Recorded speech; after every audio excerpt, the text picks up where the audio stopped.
everybody. So I'm going to talk about something I'm really passionate about and really excited about, and I could probably talk about parades for a really long time.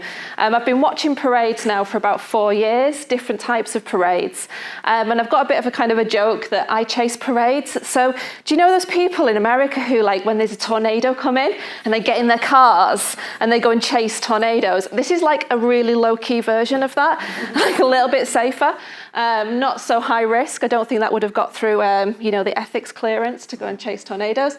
So I chase parades, and even some of the participants in the parades that I go and watch kind of recognise me now in the crowd.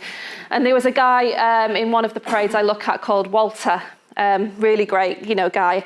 I'm 90. He kept telling me, and he saw me and he's like, "Have you got your trainers on, Louise? Have you got your trainers on?" And I'm like, "Yes, Walter, I've got my trainers on." Because I start off and I start to watch the parade, and then I like to run through the city centre to catch it at different points. So I can kind of engage and appreciate this parade at different kind of viewpoints through the city centre. So why I'm really interested in parades is not necessarily about what they mean for people.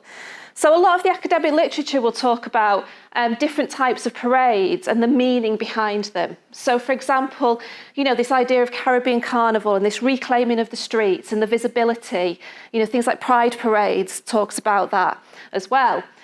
But what I'm more interested in, and I think this goes back to kind of my background really as a dancer, I'm interested in the way that these move, because they all sort of move in pretty much the same way. Yeah, so we could go into a city centre and we'd recognise a parade taking place, wouldn't we? We'd be like, there we go, that's a parade, that's a procession. We might not know what it's about, what it's for. And in fact, a lot of the parades that I've watched, I've heard people go, "Oh, I don't know what this is." But they'll stand and watch it because they recognise this form of the procession. So I find this really compelling, that this thing that we call a parade or a procession is so compelling for people. People want to take part in them, from either a religious procession, which is one of the processions that I look at. This is the Wit Walks. So this has been taking place in Manchester since 1801. It's got its roots in the Sunday school movement. It was very much about the children. This idea of, this kind of rational recreation, providing the working classes of the city something to do, keep them away from the betting, from the drinking. It's tied up obviously within a religious celebration of Pentecost, but it still takes place in Manchester. So for 219 years, this has taken place. Stopped for war, 1 year for rain. Only 1 year did it stop for rain. We live in Manchester, we know that this is, what was happening last night, for example. So this procession has taken place and it's gone through the city centre for 200 years. They keep doing it. There's something really compelling about that. What is it that's driving this forward year after year after year? To me, it's about community. Yeah. The Wit Walks, we could say it's about faith, but I think fundamentally it's about community and it's about place. This is about the identity of Manchester as a city. These communities, they're very much from these working class communities on the edges of the city centre. They grew up working in industry. These are events that tie them back to that history. It roots them in place. So how does that kind of function? So this is a theorist, Maxine Johnston, and she talks about the idea that movement is our mother tongue. So before we spoke, we move, yeah? She talks about the primacy of movement. So this is very fundamental into who we are as people, is movement. And this, when I read this, I was like, this really links into this compelling nature of moving forward through space that a parade is. So we be silent, and in our silences to witness the phenomena of movement. So this idea of movement becomes central to me. She has this great kind of idea of movement in concert, that we work out how to move together with other people. We figure it out, we improvise, but we work it out. So if we think about what a parade or procession is, we know how to do it. If you've never even been on one, you could turn up at a protest march. If there was something you were really passionate about, you would know what to do, wouldn't you? Pretty much. One foot in front of the other, yeah? You move forward.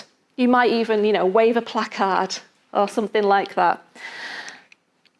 So this is what's interesting to me, this process of walking, this, foot in front of the other, this connection with the ground.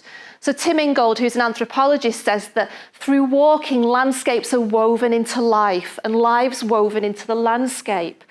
So through this movement, through space, particularly in a procession, what I'm interested in, places are created, communities are created, a sense of home is created. So if you think about any type of procession, any type of parade, a carnival, a protest march, the Wit Walks, it's people doing something that have something in common. They're doing it for a reason. There's a purpose behind it. They are moving forward literally and metaphorically. So, I'm just going to kind of end on a little bit of an example from the Wit Walks. So this comes from, I've done a lot of archival research around the Wit Walks. And this is from the Manchester Evening News, the local newspaper, from 1914. And they say the children make the spectacle. The older ones do not forget that they themselves were also white cloth dots making the same journey. Very much an emphasis on the children. They dressed in white. When the day comes that causes a dropping out, they each make one of their great crowd of onlookers and never seem to forget. Now, I've stood in the crowd in 2017, 18, 19, and I've seen people with a tear in their eye. And they say to me, this brings back memories. I did this as a child. I've come to see this because it's important to me and my community. They might not even walk in it anymore, but they understand the role that this plays in their community. And I'd just like to point out in these two images, so on the right-hand side, there's a banner there, all walking together. I thought that was, a really nice kind of encapsulation of what a parade and a procession is. And then the other image, I don't know if anyone can notice the family resemblance in this image. This is my grandma, Louise Platt, taking part in the Wit Walks. I think this looks around the 1960s to me. And I remember doing it with my grandma through Denton in East Manchester, taking part in the Wit Walks, carrying on that legacy. So I just found that really interesting when my dad said, God, I found this photo of your grandma doing the Wit Walks and you're researching the Wit Walks. And it kind of brought back all those memories. So I think, the thing about the research that is most interesting to me is this persistence, this constant walking through space that a parade or a procession is, no matter what it is. It's what's important to the people that take part in them. So, here we go. #IChaseParades.